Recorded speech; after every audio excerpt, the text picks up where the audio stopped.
In 1963, Frank Worrell brought a strong West Indian side to England, which included Sobers, Hunt and Canhigh, and whose cutting edge was the formidable fast-bowling pair of Wes Hall and Charlie Griffith. They won the first test by 10 wickets, but at Lord's became involved in one of the great classic test matches. Ted Dexter in England's first innings was equal to the fast-bowling onslaught, and John ARLOTT's commentary complimented the nobility of the batting. It's Hall to bowl now to Dexter.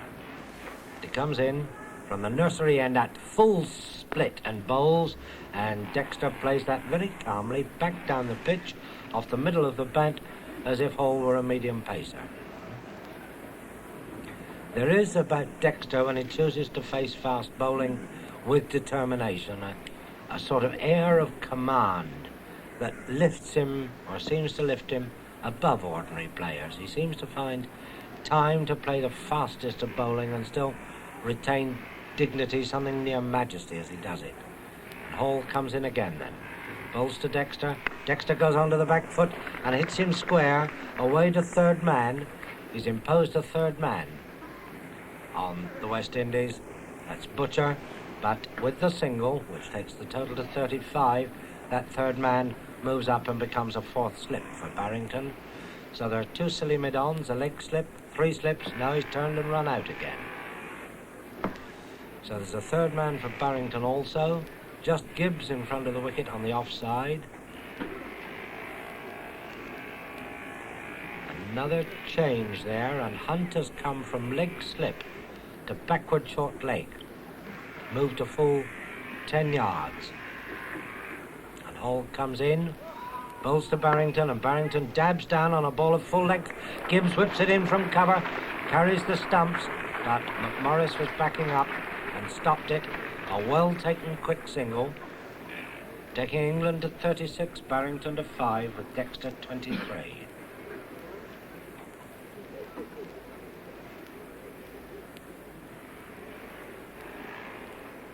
Now Hunt has moved back to leg slip. So again we have 5 men in a row there, within a sixth of a circle, and very deep indeed. And there's no doubt that the ball's going to carry if it's nicked. Hall bowls. Dexter flicks down the leg side, another no ball, and Hall hangs his head quite penitently. May well be, I fancy, that English umpires, since the new rule, the front foot rule, have become altogether more no-ball conscious, and find, in fact, watching the back foot easier in terms of quickness of shout than watching the front foot. And this is a strange thing, but so it seems to be. The front foot call comes slower than the back foot call. In again comes Hall from the nursery end in. Bowls to Dexter, who gets over it and hooks it imperiously downwards past McMorris up at silly mid-on for 2. McMorris turns to the alarm of an otherwise peaceful pigeon and throws back. The pigeon takes off and goes straight into the pavilion. 39 for 2, 5 to Barrington, 25 to Dexter. And still this ominous-looking field with the men deep for the nick and up close for the man who plays back so that the ball pops up.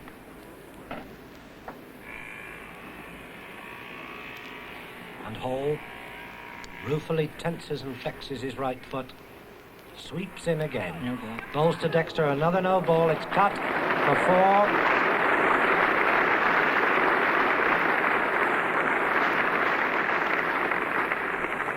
One's a little sorry to see this, and I could wish, in fact, that the white marker would be produced, which was such a help to English pace bowlers in particular in recent seasons, this white metal marker to show the taking off point. And it'll take a bowler back a few inches and save him bowling a no ball under the old rule. I feel that would be a great help to these two, because there's little doubt that they're bowling in their normal style and there's no attempt to take an advantage. Hall comes in, bowls to Dexter, gets over it and hooks in magnificently. Away there, down to mid-wicket. It's chased but fruitlessly by McMorris. It's another 4. This takes Dexter up to 33 out of 47. Of course, he's made bigger scores than 33 in test matches, and he may well do so this time. But I think I've never seen Dexter bat more reassuringly nor more commandingly. And the situation he punched would have been a desperate one for any batsman in the world. He's risen to it quite gloriously. Dexter made 70 in that innings, which people still talk about.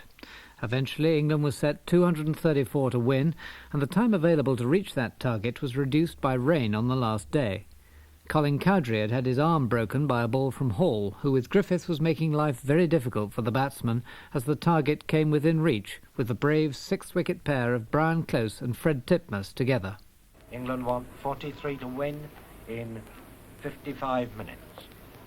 And Hall, that little shower apparently wetted the outfield, and for the first time today, a bowler has recourse to the sawdust heap. Hall comes down, dries it, turns at the pavilion end, and comes up. Great tigerish run, the leap, he bowls to Titmus, Titmus covers up, it goes off the edge of the bat, and he takes a single to gully.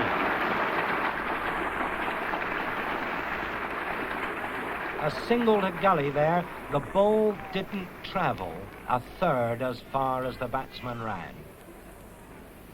Well, very quickly taken single to make England 192 for 5. And this is where one's almost afraid to breathe for fear of rocking the boat. And these two batsmen now faced with a tactical decision of almost every ball. Two slips, leg slips, Salimidon for Close. Hall comes in, bowls to him, and he plays that straight up to Salimidon, Worrell. Hall turns and walks back. Close again, goes out and prods the pitch. The trees away in the distance, heaving under this strong wind, which in fact would help Hall to swing the ball into Close. The wind is coming in from about cover point, say extra cover. The trees heaving and bending under it, the light murky, and Hall comes up again. Past umpire Phillipson, bowls to Close. Close tries to hook. He's beaten long leg, it's through. It's 4 runs.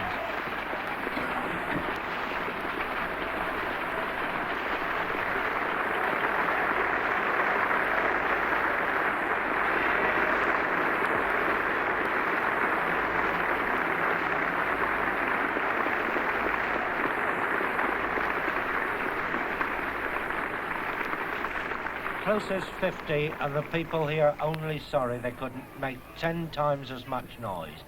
An innings of remarkable shrewdness, good judgment, courage, and very sound technique. 50 in 3 hours 15 minutes with 5 fours. His first 50 in a test. His previous best, 42 against the West Indies at Birmingham in 1957. And now it's Hall again from the pavilion end in. Balls to Close, and Close, oh, tried to cut outside the off stump. Through to the wicket-keeper, and about 6 rows of members down here fidget as if their ants were full of pants. Pants were full of ants. Absolutely unable to stay still there. This awful moment when you see a batsman play outside the off stump at pace and it goes through.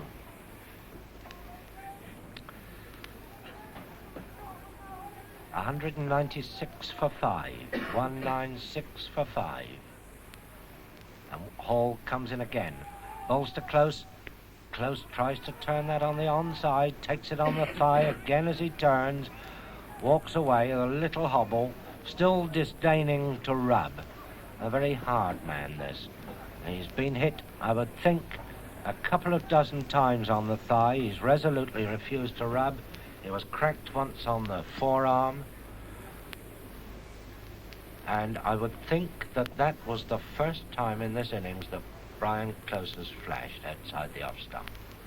And the reaction amongst the crowd was almost terrifying. 196 for 5 then. 38 wanted, and Hall comes in, bowls to Close. Close hooks, and again he's beaten long leg slip, but not long leg. Beautifully fielded by Butcher. They take a single, a Constantine style sprint, pick up and return. It's 197 for 5.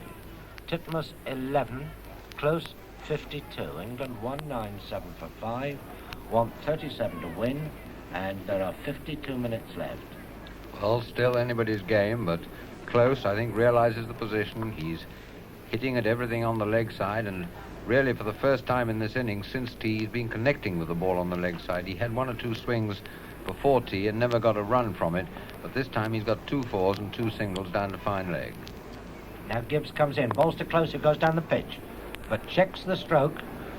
Worrell fields, and you can hear the sighs come out of the spectators like punctured bicycle tires. Every time a risk is taken, everybody's walking the tightrope. Gibbs to Close, tries to swing him. Appeal for LBW, not out. Taken by Close at slip, and he appeals for... Sobers at slip, and he appeals for a catch.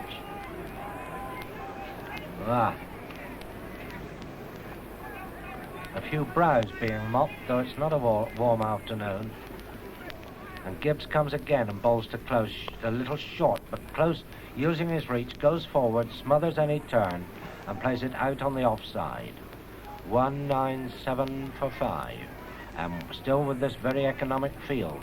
8 men saving the 1. Gibbs comes in, bowls to Close. Close swings him on the leg side. 4 again. The 200's up.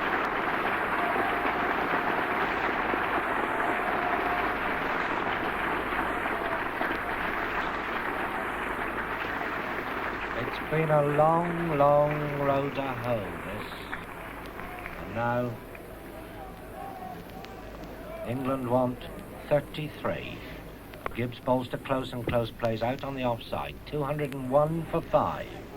Close 56, Titmuss 11, and that grotesque tower away in the distance suddenly catching the sun like a beacon. But the ground in gloom as Gibbs comes in, bowls, and Close steers into short third man and takes a quick single as Nurse closes in the field. 202 for 5. Close 57. Every Englishman in the ground with him. Every West Indian in the ground after his blood.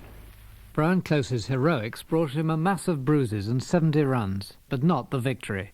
The match ended in a heart-stopping draw after the injured Cowdrey had returned at the fall of the 9th wicket with 6 runs wanted and 2 balls to go. The West Indies won the series 3-1, but Lord's had not seen the last of its excitement for that year. In September came the culmination of the new county knockout tournament, the Gillette Cup. One-day cricket had arrived, and at headquarters Sussex and Worcestershire were up for the cup. 145 for 8 Sussex, and it looks as if this game could finish in semi-darkness.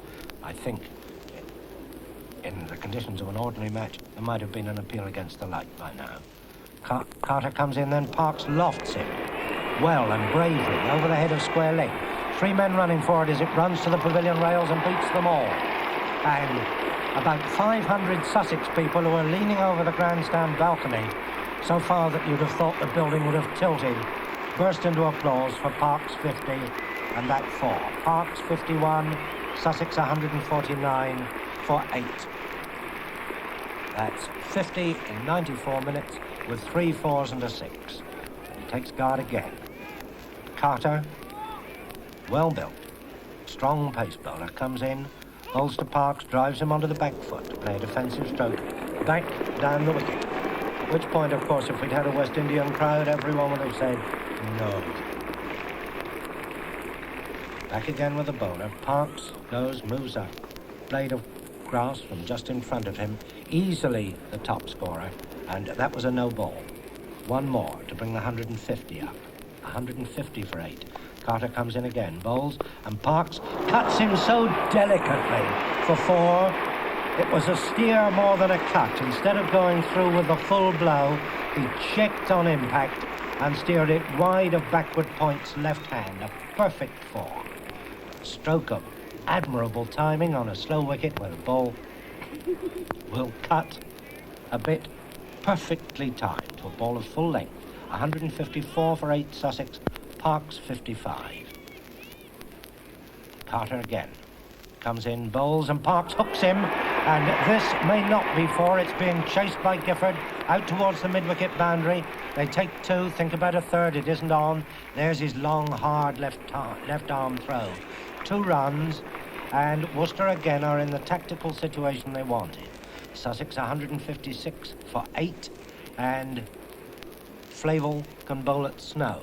But now mark, Flavel has only got 2 overs left, and that means that if these two can weather the 2 overs of Flavel, while there will be pace from Carter at the other end, it means a slow bowler has got to be brought on, and one or the other, probably Parks, can chance his arm and try to hit the spinners, though it's the spinners who've done the damage. We've only had the 2 pace bowler wickets, both of them late, and now Kenyon has sent Flavel away, kept him up his sleeve, and he's bringing Slade on. Now he's worked this little trick with the utmost cunning. This means that if Sussex cut loose at the end, he's still got 2 overs of Flavel to use to shut them up. And for a man with only 2 seam bowlers, he's contrived this quite magnificently. Helped a lot, of course, by that long 15-over spell of Gifford's, when he not only kept Sussex quiet, barely over 2 runs and over, but took 4 wickets as well. And now Slade, his fellow slow left-arm bowler, slightly senior in the side, comes on at the pavilion end, and Kenyon pulls Headley up on the straight drive to halfway to the boundary, but there is a long off. Slade comes in, bowls to Snow, and Snow going right back blinds Booth so that it runs off Booth's pad and out on the offside. Broadbent is up at slip, where he caught Dexter so brilliantly. There's a short third man, a deep point and a cover, not a pitch length apart, those 3, and a gap out to the man on the extra cover boundary. Slade bowls, Snow cautiously forward. Slade jogs across and picks up. If risks are to be taken now, with 9 overs left, one feels Parks must take them. Slade in, bowls to Snow. Snow pushes that out on the offside, playing as if it turned a bit, and it's picked up by Graveney at cover point. A short third man, deep point and a cover. Just see those 3 there in a 20-25 yard line. Slade bowls again. Snow plays it out again to get Graveney, now closing right in at cover. What Sussex want, of course, is the single when Parks hasn't got the bowling, but Kenyon's field has 7 men standing to stop that single. Slade in, bowls to Snow. Snow swings him up over the top, and Richardson's running round, picks it up on the first bounce and returns.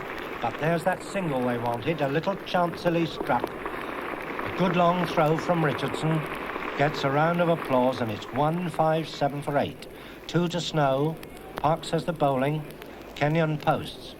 Headley almost on the straight drive boundary. Graveney on the extra cover boundary. Richardson wide long off. Brings Broadbent out of slips. Again that row of 3 men between short third man and cover. And Parks looks at this field. 6 men on the offside and 1 man almost straight. Slade comes in, pitches up. Parks draws back. He's out. Played on.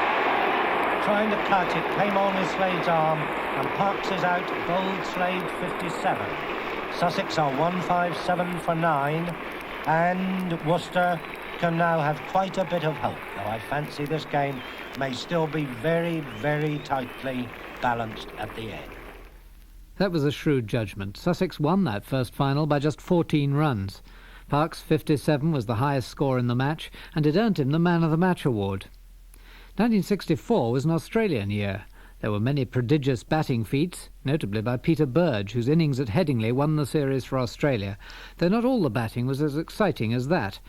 But at the Oval, all eyes were on a bowler, heading for a landmark in Test cricket. Truman back again, almost with a fidget on as he comes back, head down, scrubbing the ball furiously on his flannels. Moves in, again to the edge of the crease, bowls. Vivers tries to get a touch on it down the leg side.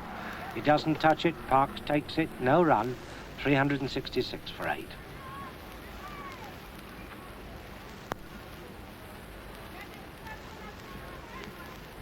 Truman back, a little sweat off the brow, onto the hand and onto the ball, and then a little polish on the flannels. And then straight away into the right hand, earlier than usual. And he comes in, bowls again from the edge of the crease. Vivers pulls the bottom hand away, dabs on the leg side, gets a single. This takes him up. Did he not get the bat to it? 367 for 8. 367 for 8, 55 Vivas, 14 Hawk. And Truman now to bowl to Hawk. Still these 4 men up close, 2 slips, 2 short legs.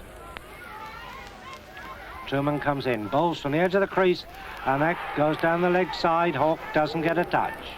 Through to Parks. 367 for 8.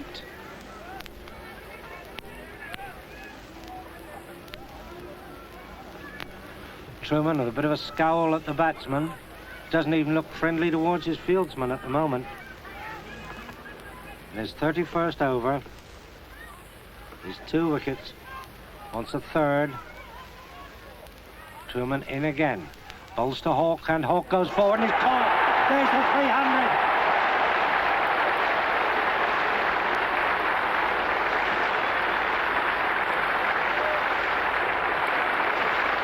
There was no nicer touch than Truman congratulating Hawk.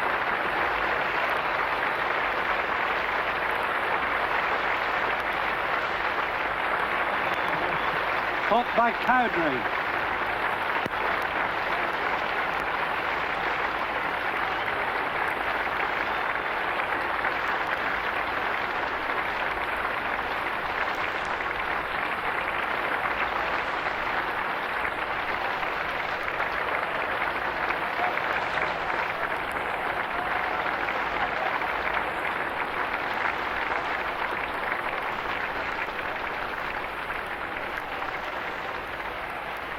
Neil Hawke can never have come into the pavilion to a greater ovation in his life, but they weren't looking at him. Fred Truman's 300th Test wicket, the first man in the history of cricket to achieve the figure when Hawke played a half-hearted stroke outside the off stump to a ball that perhaps left him a little, took the outside edge and Cowdrey swooped on it, 2 hands. It was high in the air, up went Truman, up went the crowd, stood to him, cheered him, and as Hawke walked away, Truman congratulated him. And the score, Australia 367 for 9. Fred Truman was approaching the end of his great Test career, but another Yorkshireman started his in that series, and in that same Oval Test match, he made his mark. And Simpson is there. Only 2 close fieldsmen, Simpson and Redpath. Both at slip, and in comes calling bowls to Boycott, who tries to hammer him through the covers, mistimes it and hits the ball down into the ground. Well, now, this man wants 2 for his 100. The field, 2 slips, then a long leg, a square leg. In fact, he's fractionally fine of the square leg umpire, just about as deep. A mid-wicket, a rather deep mid-on, a rather deep mid-off, a cover point and a third man. So there's a single to long leg or third man, but there are 5 others saving the one. And calling bowls, and Boycott gets over it, doesn't time it properly, hits it quite hard and uninhibitedly into the covers. O'Neill fields. This would be his 2nd century in succession. He got one at Bradford, didn't he? Against the Australians, yes. But it'd be his first Test 100, of course, yes. And calling one fields, trying to tempt him outside the off stump. Calling comes in again, bowls, and that was a good ball. It swung just a little bit, late in flight, came on to Boycott, and he took it bat and pad. Calling usually bowls the outswinger. That seemed to me to come into him just a little bit. Very late in flight. After those 2 that were wide outside the off stump. Boycott, a little hunched again. As Calling comes in, bowls to him, outside the off stump, going away, keeping rather low, and Boycott plays no stroke. Lets it go through to Grout. Slightly slower, kept lower. He pulled his bat out of the stroke. 98, Boycott, swallowing 2 for the 100. 5 men saving the one, 2 up for the catch. Calling comes in, bowls outside the off stump. There it is, 4 runs, wide it covers left hand. It crosses the rope, beats Laurie. Boycott 102.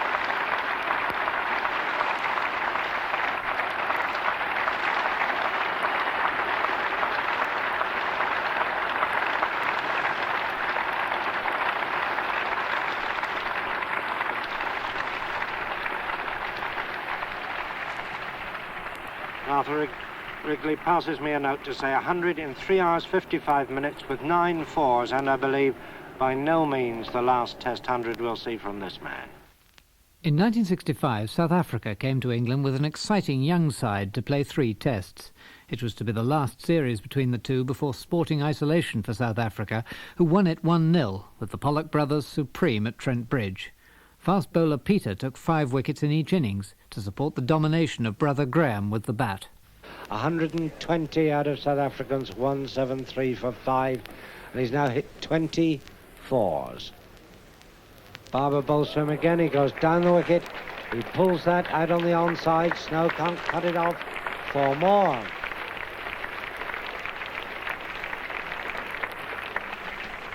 $124 Pollock out of South Africa's 177 for 5. In fact, 124 out of 161 since he came in. It really is very much like a one-man band. Barber comes in, bowls again. This Pollock cuts out to third man. Boycott, a comfortable single. 1 ball for Van der Merwe to play. The field comes up much closer for him. A defensive screen of 4 on the offside and a slip in.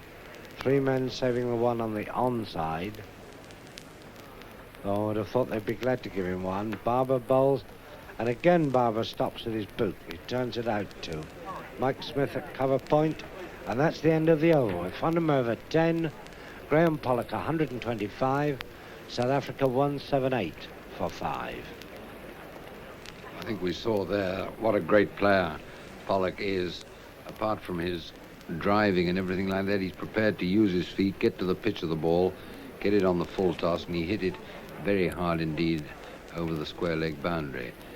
What I think everybody has been so delighted is when South Africa were 43 for 4, Pollock, having been in there for some time, was straight away into an attacking form of cricket. He didn't allow the bowlers to settle down and pin him down. He was after the runs from the word go.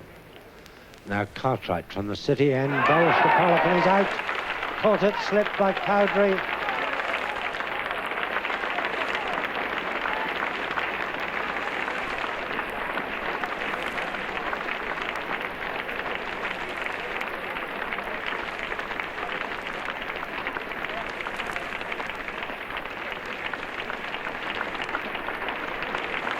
Savour this applause. Everyone in front of the pavilion standing as Graham Pollock walks in.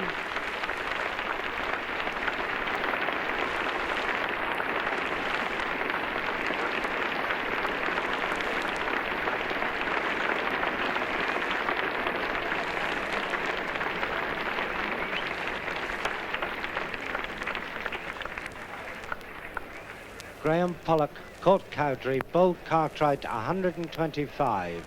An innings that not only saved South Africa, but saved them so gallantly that I think nobody who's seen it will ever forget it. It was an innings of infinite grace, ease, confidence.